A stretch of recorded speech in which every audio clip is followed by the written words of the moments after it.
오늘 말씀 속에서 대충 짐작을 할 수 있을지 모르겠는데 아굴라 브리스길라는 어떤 부부인지 첫 번째로 신앙 중심, 복음 중심의 부부였다라는 사실을 볼 수 있습니다.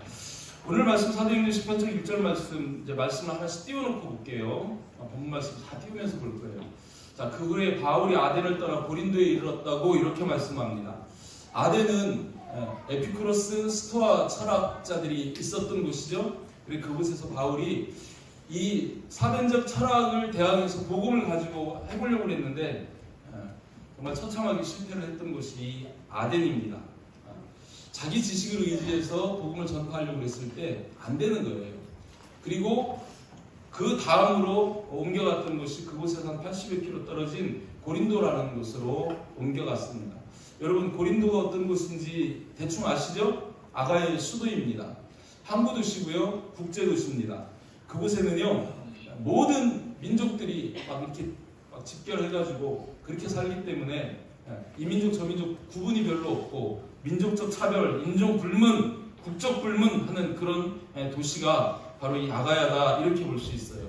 그러면서 또 한편으로는 우상의 도시죠. 온갖 신전들이 다 모여 있는 곳입니다. 특별히 아프로디테 신전이 있는 곳으로 유명하죠. 이 아프로디테 신전은 사랑의 여신이라고 불리는데 그 신전에만 성전 여사제가 1000명이 있었다고 그렇게 얘기합니다.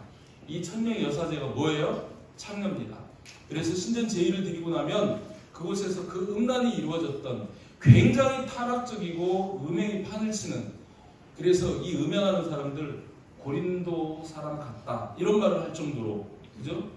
팽배에 있어가지고 우리 고린도서 읽다 보면 고린도 교회 안에도 심지어 어머니와 간음하는 그런 아들이 있을 만큼 음란이 심했던 도시기도 한 그곳입니다.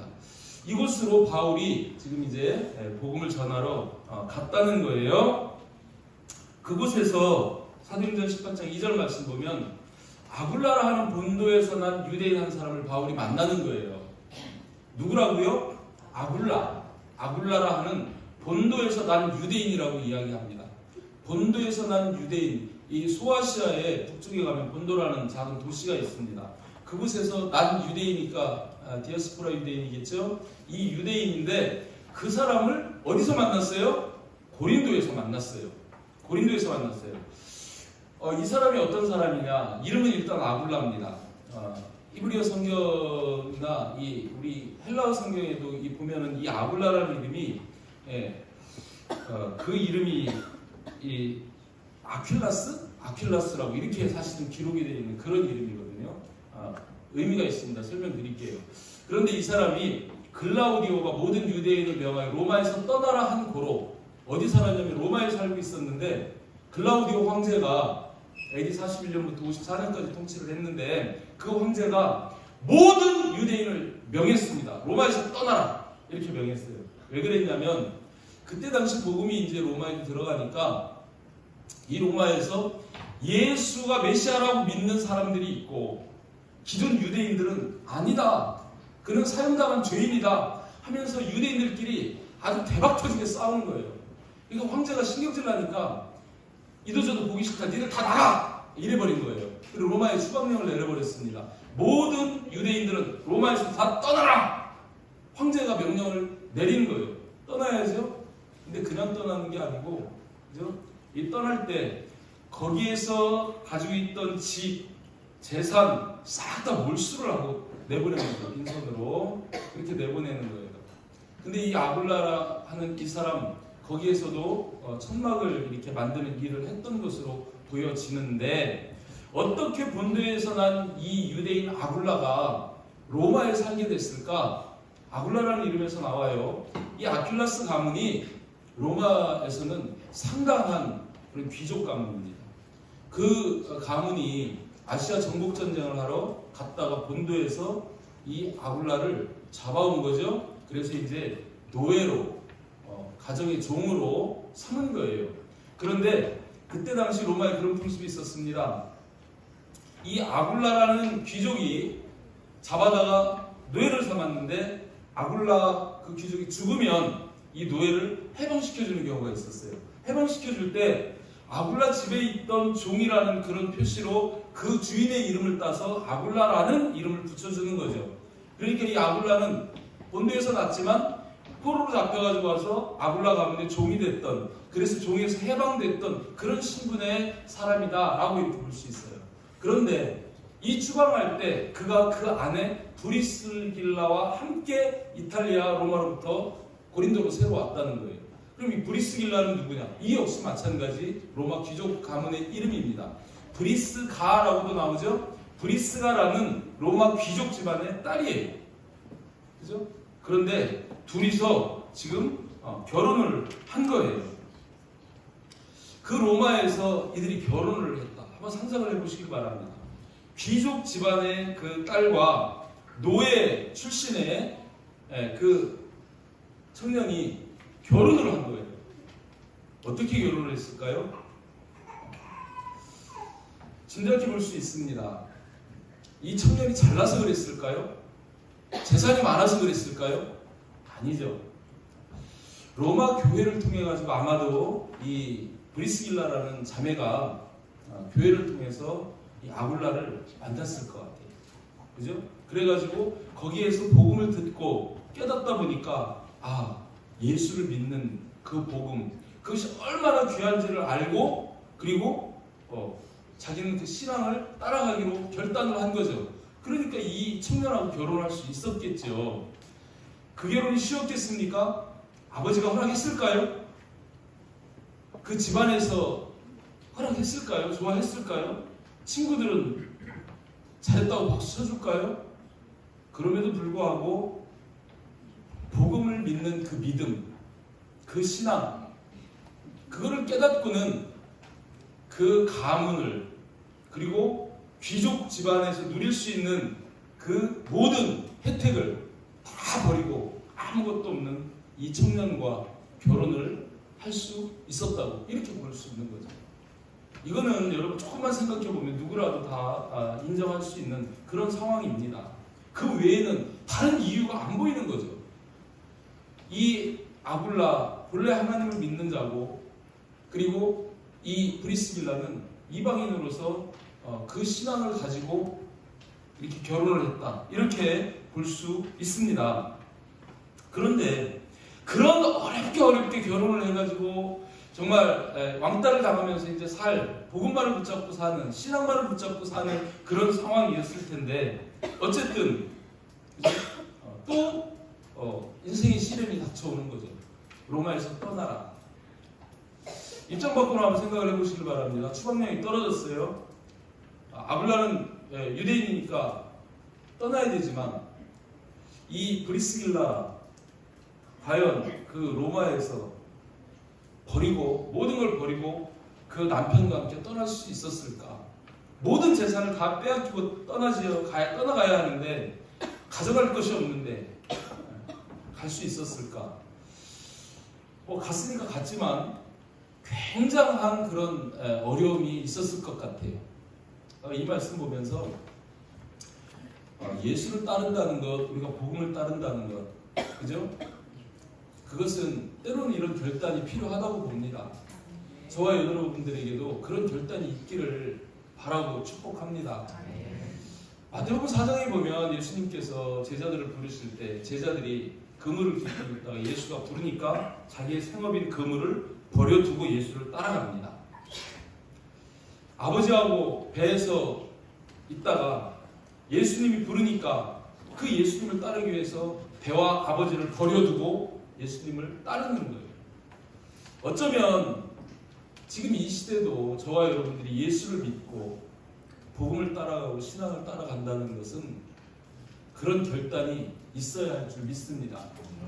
그 결단으로 이 브리스가 아굴라 이 부부는 미련 없이 그 땅에서 일구었던 모든 것들 다 포기하고 새로운 땅 고린도로 가는 거예요.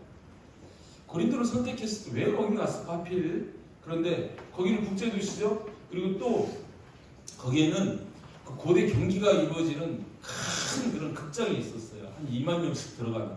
그리고 그런 경기가 이루어질 때는 각처의 사람들이 오겠죠? 호텔이 있었을까요? 여관이 있었을까요? 장막 가지고 와서 장막 치고 살고 그러는데 거기에서 장막 장사를 하면 잘했을 것 같아. 그죠? 그래서 아마 글이 오지 않았을까. 또 차별이 없는 곳이니까. 인종의 차별, 국적 차별 이런 게 없는 데니까 아마 거기로 가지 않았을까. 이런 생각은 해봅니다. 하여튼 이렇게 기존에 있었던 모든 삶의 조건들 다 버리고 새로운 땅으로 오직 신앙 하나 붙잡고 떠나가는 그런 모습을 우리가 보게 되는 거죠. 그랬을 때 이들에게 하나님의 엄청난 복이 임합니다. 뭘까요? 거기에서 누구를 만나요? 바울을 만나는 거예요. 18장 요 뒤에 말씀 이제 3절 말씀 보면은 2절 하반절부터 그 말씀이 있죠. 바울이 그들에게 감해 생업이 같으므로 함께 살며 일을 하니 그 생업은 천막을 만드는 것이더라. 이런 말씀이 있습니다. 생업이 같으므로 어떻게 했대요? 함께 살았대요. 누구랑요? 바울이랑. 그 당시 복음의 대사도, 그죠?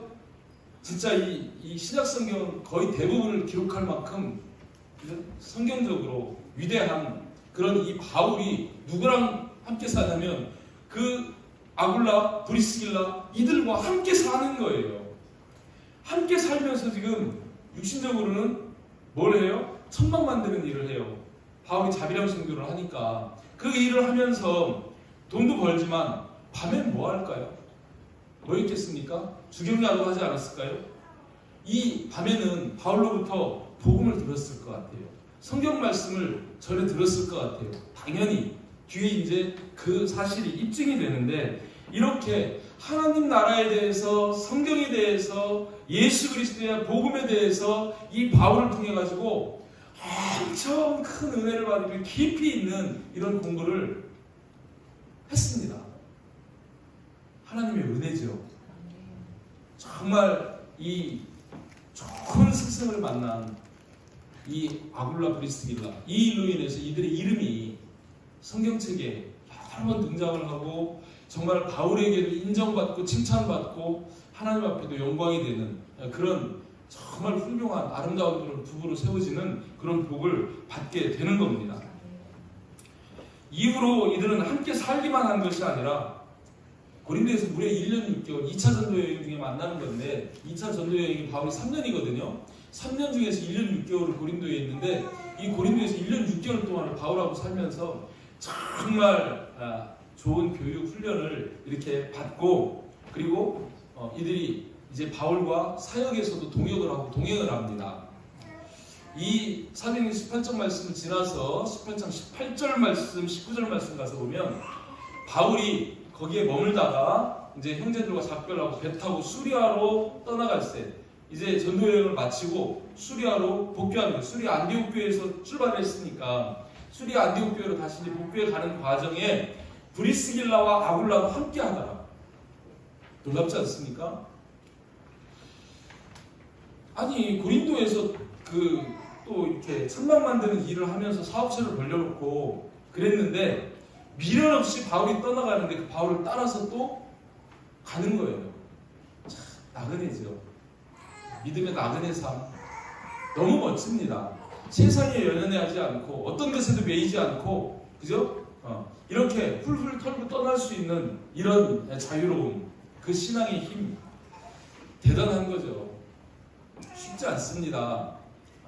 그런데 버릴 수 있는 거예요. 저도 떠나보지 않았습니까? 사천에서 살면서 사업 기반을 잡고 그죠?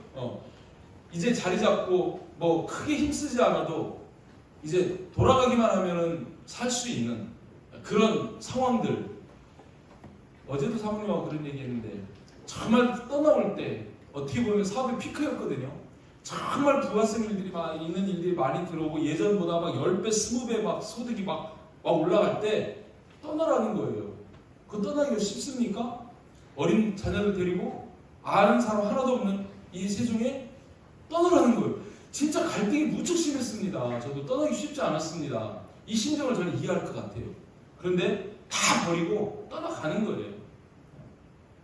바울과 함께 떠나면서 그죠? 이들은 결국 바울의 수종자가 되는 거예요. 여호수아가 모세의 수종자가 됐던 것처럼 바울을 순종해서 바울과 함께 복음을 위해서 사역을 위해서 이렇게 함께 떠나가는 걸 볼 수 있습니다. 이렇게 떠나갔는데 19절 말씀 보면 에베소에 와서 그들을 거기 머물게 하고, 누가요? 바울이 아굴라 브리스에 계속 데리고 다니는 게 아니고 여기 있으라. 왜 거기 머물게 했을까요? 에베소 교회를 위해서. 그러니까 이들 바울도 그렇고 이들 인정 중심이 아니고 사역 중심으로 그렇게 나갔던 것을 보게 됩니다. 머물라 하니 또 순종하고 거기에 머무르는 것. 아, 내가 당신 따라왔는데 우리를 여기 떼어놓고 당신 혼자 가느냐, 이럴 수 있을 텐데 머물라면 머물고 가라면 가고, 그죠? 이 바울의 말에 순종하는 이 부부의 모습 볼 수 있습니다. 이렇듯 우리가 대충만 봐도 이들 부부는 뭘 중심으로 하는 삶을 사는 부부예요? 신앙과 복음 중심의 부부였다는 거예요. 아멘? 그것이면 신분의 격차를 뛰어넘고 모든 상황을 이기고 오직 믿음을 따라서, 신앙을 따라서 복음을 위해서 하나가 됐던 그런 부부였다. 이것을 우리가 볼 수 있습니다. 저와 여러분들이 그런 부부 되시기를 주님의 이름으로 축복합니다. 우리 성도들도 그런 부부상을 그리며 그런 부부로 만나기를 축복합니다. 아멘. 두 번째는 이들 부부는 말씀, 복음을 정확하게 알고 증거하는 그런 부부였다는 거예요. 이 뒤에 사도행전 18장 24절부터 26절까지 말씀 속에서 먼저 24절 말씀 한번 봅시다. 알렉산드리아에서 난 아볼로라 하는 유대인이 에베소에 왔어요. 아볼로라 하는 사람 듣죠? 나중에 고린도에 가면 뭐 나는 아볼로에게 뭐 바울에게 뭐 이렇게 하면서 파장이 생기는 그런 그 인물 중에 하나인 이 아볼로라 하는 유대인입니다. 근데 이 사람이 어떤 사람이냐면 정말 훌륭한 사람이거든요. 그 사람이 에베소에 왔는데 이 사람은요, 언변이 좋고 성경이 능통한 자예요. 그러니까 훌륭한, 아주 탁월한 그런 설교가라고 이렇게 짐작해 볼 수 있습니다. 그리고 25절 말씀 보면 이런 말씀도 있어요. 그가 일찍이 주의 도를 배워, 예수 그리스도의 도, 그죠? 그 복음에 관한 것을 배웠다는 거예요. 그것을 배워서 열심으로 예수에 관한 것을 자세히 말하며 가르친다는 거예요. 그런데 2% 부족해요. 뭐가 부족해요? 요한의 세례만 알 따름이라. 여러분, 세례는 몇 가지입니까? 두 가지 세례입니다. 어떤 세례예요? 물세례, 성령 세례입니다. 근데 이 아볼로는 요한의 세례, 물세례만 알고 성령 세례를 몰랐다는 그런 의미의 말씀이죠. 결국 뭐냐면 지적으로 성경에 대해서 풍부한 지식을 갖고 있는지는 모르겠지만, 그것을 가르치는지는 모르겠지만 영적으로는 조금 부족한 부분이 있었다는 거예요. 그럼에도 불구하고 이 사람은 언변 좋고 성경에 능통하고 복음을 알고 그 예수를 힘써서 열심히 증거하는 아주 탁월한 그런 선생님입니다. 그렇게 볼 수 있겠죠? 그런데 그 다음 말씀 26절 말씀 보면 그가 회당에서 담대히 말하기 시작하거늘, 에베소에 와서 다른 사람들에게 설교하는 거예요. 가르치기 시작하는 거예요. 그런데 브리스길라 아굴라가 듣고 데려다가 하나님의 도를 더 정확하게 풀어 이르더라. 그러면 이 아굴라 브리스길라의 수준이 이 아볼로보다 더 뛰어난 거죠. 이거를 볼 때 바울을 통해 가지고 성경에 해박한, 복음에 해박한, 영적으로 탁월한 그런 지도자급의 부부가 되었다라는 사실을 알 수 있게 되는 겁니다. 그죠? 그런 부부였어요. 그러면서 대단히 겸손한 그런 사람이죠. 회당에서 이렇게 말하면 보통 저와 여러분들, 제가 이렇게 설교할 때도 그런 분들도 계실 거예요. 들으면서 그건 틀렸는데, 의심스러우면 또 휴대폰 가지고 막 찾아보잖아요. 아닌데? 이러면서 판단하고 비판할 수 있고, 또 심할 경우 그럴 수도 있습니다. 목사들끼리도 흔히 그러거든요. 여러 사람이 모여서 어떤 세미나를 이렇게 하고 이야기를 하는데 한 사람이 틀리네요. 아니 그거 아니고요, 틀렸어요, 이렇게 할 수 있을 건데, 그죠? 그런 실수에 대해서 바로 그럴 수 있는데, 이 브리스가 아굴라는 인격적으로 훌륭하다는 것이 듣고 그 자리에서 이야기하는 것이 아니라 살그머니 데려다가 자존심 상하지 않도록 이렇게 인격적으로 참 배려심이 있고 겸손한 그런 사람이었죠. 그러면서도 데려다가 말씀에 대한 것만큼은 양보하지 않고 정확하게 하나님의 뜻을 정확하게 더 정확하게 풀어서 가르쳐 주었다고 이렇게 말하는 것을 볼 수 있습니다. 그렇죠. 여러분, 이 가운데에서 지금 우리가 하나 캐치해야 되는 게 뭐예요? 우리는 성경적 지식도 중요하지만 성령 세례를 알아야 돼요. 아멘? 이것까지 가야 우리가 온전한 신앙인이 될 수 있다는 거죠. 예수님 제자들 예수님하고 3년 반 동안 함께 하면서 수학했어요. 그죠? 예수님을 통해 가지고 훈련도 받았어요. 귀신도 쫓아내보고 복음도 증거해보고 다 했어요. 근데 뭐가 부족했습니까? 성령이 부족했습니다. 그랬을 때 십자가 앞에서 다 떠나가죠. 도망가죠. 그런데 사도행전에 딱 들어오면 예수님이 기다려, 예루살렘 떠나지 말고 몇 달 번째 성령 세례 받을 거야. 성령이 임하시면 그때서야 너희가 내 증인이 될 거야. 그리고 드디어 2장에 가서 성령 받잖아요. 성령을 받으니까 2장 4절에서 뭐래요? 그들이 다 성령의 충만함을 받고 성령이 말하게 하심을 따라 말하기를 시작하니라. 성령이 안에서 역사하셔서 말하게 하심을 따라서 증거하기를 시작했다는 거예요. 아멘? 우리 신앙도 마찬가지입니다. 여러분, 억지 신앙하면 힘들어요. 믿기는 하는데 왜 이렇게 마음이 혼탁하고 갈급하고 믿기는 믿는다고 우리가 고백하는데 영향력이 없고 내 삶에 대해서 평안이 없고 이루어지는 것도 없고 막 이런, 그죠? 그냥 교회를 왔다 갔다 하는데 성령이 없으면 그냥 시계추처럼 메마른 신앙, 늘 그죠? 마음의 평안도 없고 삶 속의 능력도 안 나타나고 그런 신앙. 그 핵심이 뭐냐면 성령을 받지 못하면, 성령이 충만하지 않으면 그렇게 되는 거예요. 여러분, 성령을 구하시기를 바랍니다. 성령 충만 받으시기를 축복합니다. 이 성령이 충만하게 임하기만 하면요, 세상을 다 얻은 것 같이 어떤 경우에서도 굴하지 않고 굴복하지 않고 세상을 대하여 담대하게 밀고 나가고 승리하는 힘이 생기는 겁니다. 내가 하는 게 아니고 내 안에서 성령이 역사하시기 때문에, 성령이 내 안에서 일하시기 때문에. 아멘? 우리 하나가 되는 교회 모든 가족들은 그런 가족들이 되기를 주님의 이름으로 축복합니다. 성령 세례 받으시고 성령으로 충만하시기를 주님의 이름으로 축복합니다. 그것이 우리에게 임했을 때야 우리가 마태복음 28장에 있는 그 말씀 감당할 수 있죠. 마태복음 28장 19절 20절에서 우리 사명이잖아요. 너희는 가서 모든 민족을 제자로 삼아 아버지와 아들과 성령의 이름으로 세례를 베풀고 가르쳐 지키게 해라. 이게 주님의 마지막 유언이고 이것이 우리의 사명인데, 이 일을 하기 위해서 주님은 성령 기다리고 성령 받으라는 거예요. 아멘? 정말 여러분, 정확해야 합니다. 복음을 정확히, 더 정확히 풀어 이룰 정도로 복음에 대해서 정확한 분들이 되시기를 축복합니다. 아멘?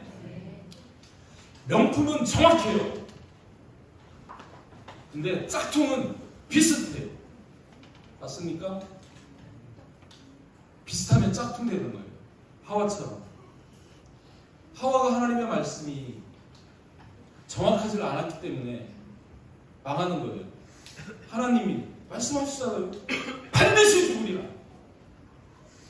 그런데 하와는 그 말씀을 정확히 모르니까 죽을까 하노라.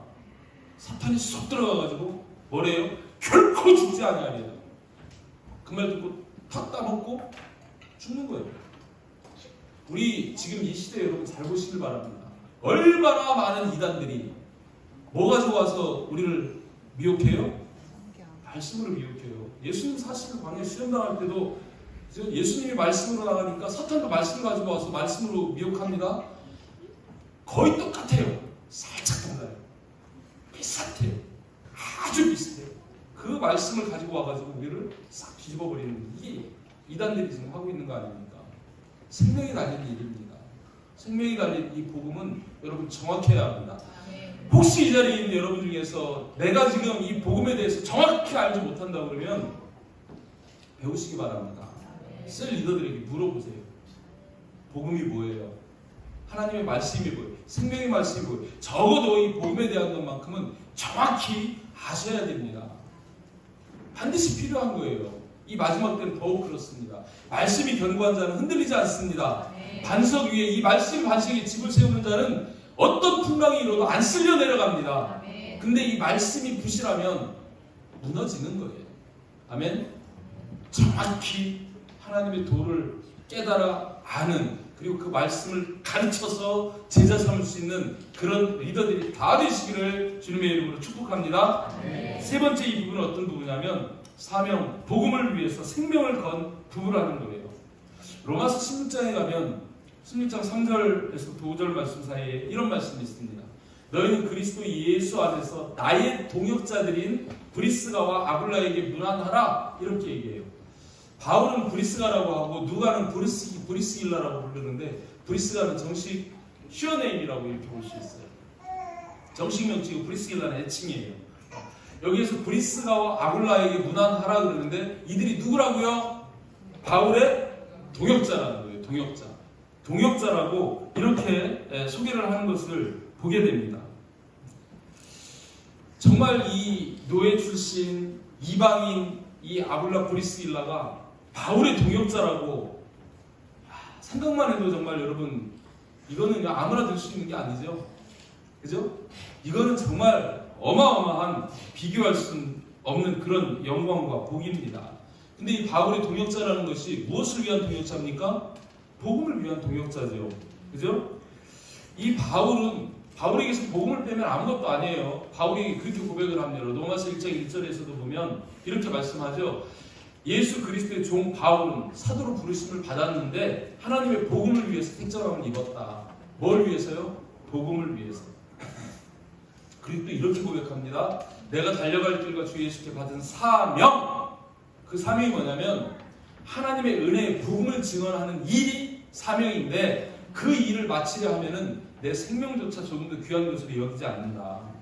사명이 내 생명보다 우선이다. 사명을 위해서라면 기꺼이 내 생명 내어놓겠다. 바울이 이런 바울이거든요. 이 바울의 모습을 바울이 이야기한 것처럼, 바울이 그런 고린도서 11장 1절인가에서 말씀하죠. 내가 그리스도를 본받는 자 된 것 같이 너희는 나를 본받는 자가 되라, 이렇게 말씀하는데, 이 아굴라 브리스길라 이 부부가 바울의 그 모습, 그것을 그대로 본받는 거예요. 본받아서 바울이 16장 4절, 로마서 16장 4절에 가보면 이렇게 그들을 이야기합니다. 그들은 내 목숨을 위하여 자기들의 목까지도 내놓았나니. 나뿐 아니라 이방인의 모든 교회도 그들에게 감사합니다. 성경을 꼼꼼히 보시고 자세히 보세요. 그들은 내 목숨을 위하여 자기들의 목까지도 내놓았나니. 바울은 뭐를 위해서 자기 목을 내놓았어요? 복음을 위해서. 복음을 위해서 목을 내놓은 사람인데, 이 브리스가 아굴라도 그 복음을 위해서 목숨을 내놓은 바울을 위해서 자기의 목까지도 내놓았다는 것은 무슨 얘기예요? 바울의 그 육체적인 생명을 위해서 목을 걸었다는 얘기예요? 바울이 하고 있는 복음 사역을 위해서 목을 걸었다는 얘기죠? 이 하나님 나라를 위해서, 그 복음을 위해서 생명을 같이 걸고 바울과 동역하는 그런 멋진 부부가 되었다고 그렇게 말씀하는 걸 볼 수 있습니다. 바울이 그렇게 그들을 표현하고 있고요. 그러면서 그것에 대해서 내가 감사하고 나뿐 아니라 이방인의 모든 교회도 그들에게 감사하는 거예요. 이게 무슨 말이에요? 왜 이방인의 모든 교회가 아굴라 브리스길라에게 감사해야 합니까? 이 아굴라 브리스길라는요, 교회를 위해 살았던 사람이에요. 그런 부부들이었습니다. 정말 이 이방에 있는 모든 교회들에게 영향력을 끼쳤던 바울과 함께, 이방의 모든 교회 누가 세웠어요? 바울이 세웠잖아요. 그 바울의 사역을 돕고 후원하고 함께하고 하면서 모든 이방인들 교회가 바울의 뒤에 있는 이 브리스가 아굴라를 알아줄 수 있을 만큼, 그만큼 헌신했기 때문에 모든 교회가 그들에게 감사할 수 있었고 감사하라고 지금 이야기하는 겁니다. 그죠? 정말 교회사적으로도 위대한 그런 인생을 살았던 그런 모습입니다. 여러분, 복음이 생명입니다. 그죠? 우리가 복음을 통해 생명을 얻는 거예요. 이 복음처럼 귀한 게 없습니다. 그래서 복음을 위해서 사는 사람보다 더 잘 사는 사람, 더 하나님 앞에 인정받고 사는 사람이 없습니다. 아멘? 저 여러분 복음을 위해서 사는 삶이 되시기를 주님의 이름으로 축복합니다. 이 말씀 뒤에 5절 말씀에 보면 이런 말씀이 나와요. 또 저희 집에 있는 교회도 무난하라. 저희 집이, 저희가 누구예요? 브리스가 아굴라 집에 교회가 있었대요. 그 교회도 무난하라고 그렇게 말씀하는 것을 볼 수 있습니다. 이 로마서를 기록할 때 바울이 어디에 있었냐면 고린도에 있었거든요. 고린도에서 이 로마서를 기록을 했어요. 그러니까 이 아굴라 브리스길라의 집이 고린도에도 있었다는 이야기일 수 있어요. 근데 또 고린도전서 16장 9절에 가보면 이런 말씀도 있거든요. 거기에서도 아시아의 교회들이 너희에게 무난하고, 아시아, 에서, 버두, 사빌라 교회가 있죠. 7개의 계시록에 나오지 않습니까? 그 교회들이 너희에게 무난하고, 아굴라와 브리스가도 그 집에 있는 교회가 주 안에서 너희에게 간절히 무난하고, 아굴라와 브리스가와 그 집에 있는 교회라고 이렇게 이야기합니다. 그의 집은요, 고린도를 떠난 이후 에베소에 있을 때도 교회였고, 다시 고린도로 갔을 때도 교회였고, 그곳에서 바울이 마지막 사역을 한 로마로 갔을 때도 로마에서도 그의 집은 교회였습니다. 언제든 자기 집을 교회로 내어드리는, 교회로 사용할 수 있는 그런 아굴라 브리스가 가정이었다는 거예요. 여러분의 집을 교회로 내놓을 수 있겠습니까? 한번 내놓을 수 있는 걸 한번 손 한번 들어보셨으면 좋겠어요. 우리 집을 교회로 사용해도 좋다. 그럼 여기 교회 문 닫고 그 집으로 갈까요? 사천에 있을 때 우리 목사님을 모시고 몇 개월이라고 정확히는 모르겠는데 저희 집이 교회가 된 적이 있습니다. 저희 집에서 새벽기도 다 하는 거예요. 수요일날 예배 드려야 됩니다. 금요일날 저녁에 예배 드려야 되고요. 주일날 오전, 오후 예배 다 드려야 됩니다. 많을 때는 한 50명 가까운 성도들이 우리 집에 모이는 거예요. 단층 60평인데 거실이 25평입니다. 그러니까 막 50명 모이죠. 근데요, 지금도 사모님한테 감사하고 우리 아이들한테도 고마운 게 그거예요. 여러분, 목사만 여러분 집에 신방한다고 해도 여러분 어떻습니까? 내가 저 권사님 집에 오늘 저녁에 신방할 거야. 오후 되면 부산할걸? 어떻게 해야 됩니까? 치워야죠? 청소하고 치우고 정리정돈하고 막 다 해야 돼요. 우리 50명 예배 있던 소파 드러내야 되고, 그죠? 구조도 바꿔야 되고, 그 손님들 맞으려면 항상 긴장 청소해야 되고요. 새벽에도 예배드릴 준비 다 해놔야 되고요. 그죠? 목사님 오셔서 미니 강대상 거기서 설교해야 되니까 손님들 앉을 자리 다 만들어야 되고, 그죠? 수요일날도, 금요일날도, 주일날도 그렇게 하고 싹 몰려나가고 또 다시 다 치우고 정리 다 해야 됩니다. 쉬운 일이겠습니까? 힘들더라고. 진짜 하나님 나라에 대한, 그죠? 그런 적이 없으면 정말 어려운 일이 쉽지 않습니다. 여러분. 그런데 이 브리스가 아굴라는 불평 한마디 원망 한마디 없이 그 일을 스스로 그렇게 해갔던 그런 부부였다는 거예요. 그렇습니다. 뭘 위해서 그랬습니까? 이들이 무엇 때문에 그랬습니까? 복음을 위해서. 복음을 위해서. 정말 이 시대에 이런 얘기하면 목사님은 항상 말씀하시는 게 시대에 동떨어진 얘기를 하고, 성경이 변했습니까? 시대가 변하고 우리가 변했습니까? 여러분, 하나님 말씀은 진리예요. 우리가 변해서 받아들이기가 어려울 뿐이고, 우리 상황이 그만큼 변하고 변질되고 타락해서 그런 것이지, 하나님의 말씀도 지금도 유효하고 우리 하나가 되는 게 특별히 셀교회로 초대교회 이런 모습들을 닮아가기를 원하는 교회입니다. 아멘. 5월 가정의 달 가장 핵심인 우리 부부들이 이런 아굴라 브리스길라 같은 그런 부부가 되면 자녀들도 보고 배우고 그대로 따라옵니다. 그 가정에 성령이 임하시고 성령이 역사하셔서 재정적으로, 영적으로, 육적으로 부족함 없는 은혜를 부어주실 줄 믿습니다.